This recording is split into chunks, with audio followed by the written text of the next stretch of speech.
The Death Cure is hitting theaters, but is it amazing? We'll tell you right now on Screen Junkies News. I'm Dan Murrell, and as always, I apologize. No, I'm Roth Cornet, and as always, I retract your apology 100%. So Roth, the third Maze Runner movie, much delayed, is finally hitting theaters, and to me, this is like a relic. Mm-hmm. This is like a relic of a lost genre that doesn't get made anymore. They finished Hunger Games is done. The Divergent got thrown off to TV, Neverland.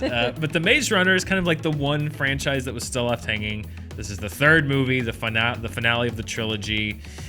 What'd you think? So it's interesting because I think that you're right. This is something that's wrapping up that was a very popular genre for about 10 minutes in Hollywood time. And it's weird to think that something that was very popular 4 years ago is now a relic, but that's how quickly things are moving. As far as the YA franchises go, this one is one of the better ones in terms of how the films are actually executed.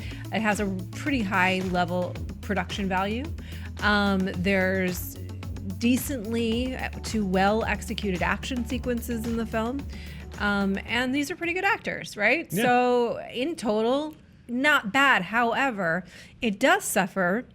Here's what I really think. I think if you like the first two Maze Runners, this is more of that, and it is a completion mostly of that story. And so you'll probably really enjoy it. If those two weren't for you, if they didn't speak for you, this is more of that. Yeah. And it's that plus, it's 2.5 hours long. It's very, very long. So if you're not buckled in for that story, you're probably not going to love it. It's not for you. And it does have some of the drawbacks of the genre. Yeah, I found the first Maze Runner movie I remember seeing, it was a long time ago now, but it seems like it was about 5 years ago. I remember thinking, like, that was thoroughly okay. I mean, you know, it was fine. It was okay. And then I never saw The Scorch Trials, the sequel, until a couple days ago before I saw this one, and I kind of felt the same thing. It was a little too long, but I was like, it's okay. I mean, you're right. They recruit great actors. You have Dylan O'Brien is in this. So the reason this movie was delayed a year was there was an unfortunate accident on the set. Dylan O'Brien, who's the lead, Thomas was injured, so they had to delay production. That's why this movie's coming out in 2018. It was supposed to come out in early part of last year. You have Giancarlo Esposito, Patricia Clarkson is back, Barry Pepper is back, Kaya Scodelario, who is a face that a name that a lot of people might not recognize, but she's popped up in a lot of good TV shows, a lot of good movies. The young cast is talented. There's no performance that I would point to in this movie. Game of Thrones doubly represented. Yeah, you got Thomas Brody Sangster in there playing Newt, aka Jojen Reed. There's no performance I would point to in this movie that I would say is bad. I think it's well acted. I was surprised at how well directed this movie was. Considering that I don't know how wide the market appeal is on this, I wouldn't have blamed Fox if they had cut corners here and there. This movie does not show any signs of that. The effects look good. I thought the action was actually very well choreographed and orchestrated. The visual effects were good. Walton Goggins plays a crazy role in this movie. I mean, he's good. I don't think the role had any particular function in this movie, which is something we'll talk about later. But as far as a movie goes, if this had been 2 hours for me instead of 2.5 hours, I would have come out probably recommending it, saying, like, you know what, this is a pretty tight little action movie that does have to draw on some storylines from the past. But at about the 2 hour mark, I was like, this isn't a bad little action movie. But it kept going for another 30 minutes, and that's where it lost me. And I think it was because it's a no-win scenario. The big market left for this movie still are the book readers.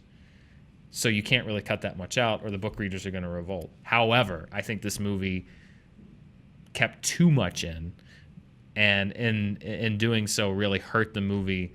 It is way too long. I did lose interest, enough for me to, kind of jump off board with it. And it's a shame because I think there's a lot to like in this movie. I think that the things that it has going for it, and to be clear, I don't dislike YA in total. I don't just blanketly dislike YA. It's a little repetitive, But I will say I'm a huge Harry Potter fan, for example. Yeah. I will say that there are certain markers in these most recent iterations of the dystopian world YA novels that have become the dystopian world YA franchises.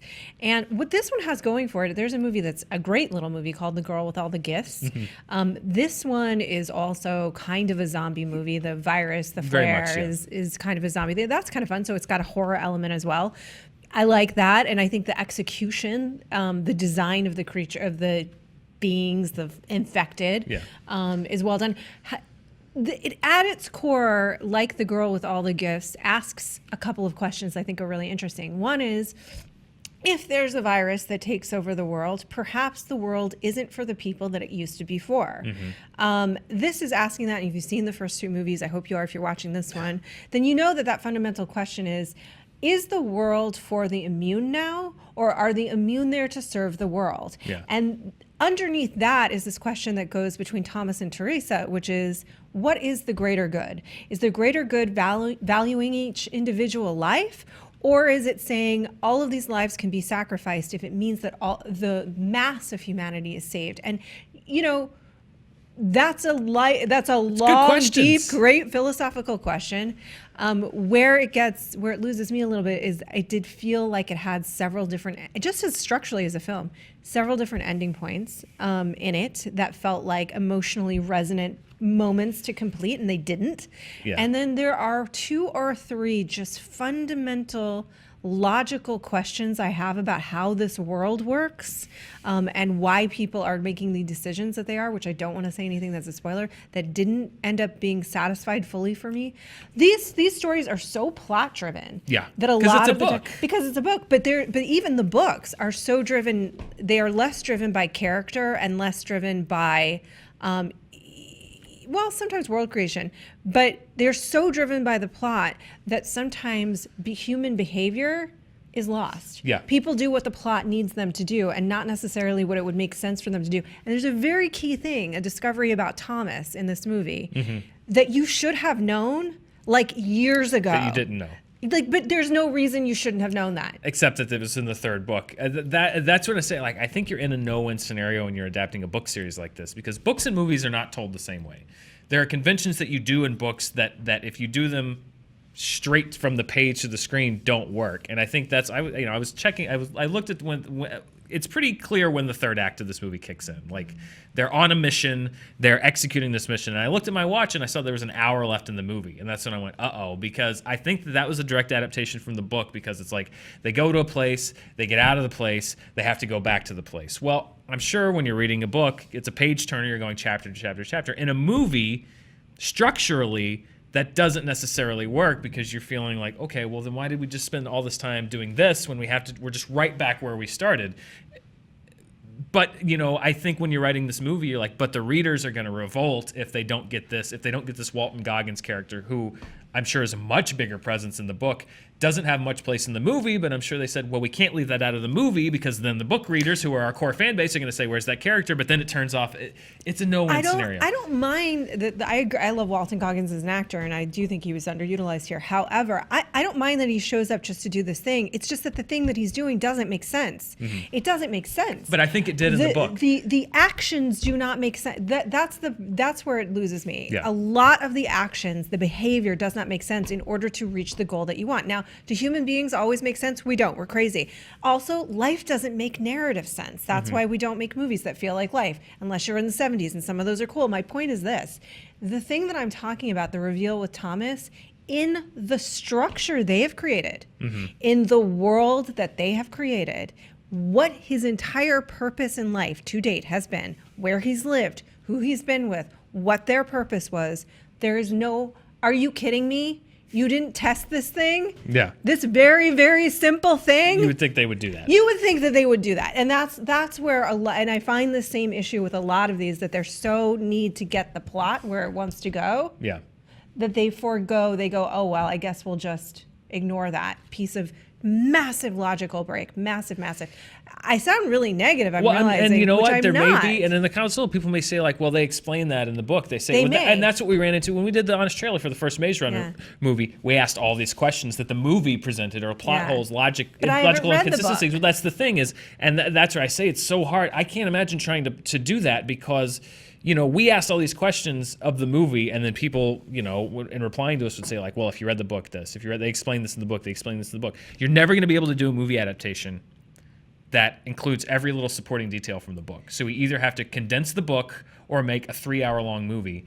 And neither one of those are optimal solutions because you're going to get a bad result either way. So I think this is a book series that was probably a little too plotty to do good movie adaptations of. And it is a shame because I feel like this was a well-directed movie. If somebody told me that they took Wes Ball, who directed this movie, and put him into an action franchise, I would say, you know what? From what I've seen, I think that he has the chops to do that. I just think this is an example of a series that does not lend itself to a movie adaptation, and I think that's ultimately why we're seeing so few of these YA adaptations, because they were cashing in on Twilight and Hunger Games and Harry Potter. And I think when you get down to it, they don't lend themselves to make great movies. And this is kind of the last vestige of Hollywood figuring that out. Yeah, and I do agree with you though. And again, like I'm just, for some reason, there were certain questions that I had about the structure of how they were doing what they were doing. It didn't bother me necessarily that the questions were there. It bothered me that they were so easily answered with like a line of dialogue. And I understand exposition isn't necessarily our favorite thing, but there's exposition in this movie anyway. Might as well throw in a couple of lines that solve these little things, right? Or big things, actually. But if that was the way the book structured it, there was no getting around to this big reveal. To your point, that doesn't necessarily work if I haven't read the book. Having said that, there's so much in this to like. These are really well executed action sequences. This is a more interesting world. I like that they don't ever really tell us exactly what the flare is. You just have to deal with it. And I like that it leaves that question of what is the greater good somewhat unanswered. I don't know. Somewhat unanswered. And so there's a lot that I think this is great. So if you like the Maze Runner and you like those first two movies, certainly if you're a book reader, I think you will enjoy this. Yeah, I think so. It'll satisfy those things. I know as a book reader of some of these franchises, I will enjoy the movie. If you liked the first two movies and didn't read the books, you'll like this movie. If YA is not for you, if the Maze Runner was not for you, this is way too long. Can't recommend it. Yeah, no. At 2 hours, this would have been a recommendation and a surprise recommendation for me, but it was just a little too long. It lost me at the end, just enough for me to personally not be able to recommend this movie. However, I'm with you. There's some great things to like, and if you're a fan of the series and a fan of the other movies, then I think you're going to like this. I think you might like it more than the other two. Yeah. If it dives a little deeper. It dives a little deeper. So, you know, it's always up to personal preference. But yeah, not quite enough there to justify the structure and the runtime for me, but very close. I was surprised by how much I liked this movie. I was surprised.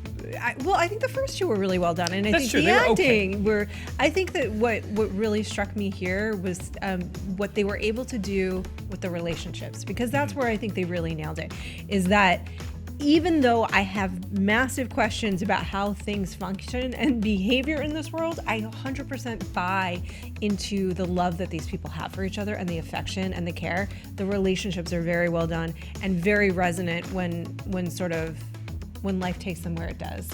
So that's great. And you know what? If you're a Maze Runner fan, good for you, because I am an unabashed Hunger Games fan and I see the problems. I know they're there and I also enjoy it. So I think that's this kind of experience. So not a recommendation from either one of us, but if you're a fan of the series, you'll probably like it. And not as far off as I think a lot of people might have expected from a movie that's been delayed for so long and in a genre that's sort of gone by the wayside. So, you know, if you're on the fence and you want to take a flyer on this movie, I'm not going to tell you no. I'm Dan Murrell. I'm Roth Cornet. Join us as we continue to review all the biggest movies of 2018 and a lot of the smallest ones too. Yes. And it's the blockbuster season year round. Yeah. So never a dull moment. We'll be back soon with another review. Until then, thanks for watching.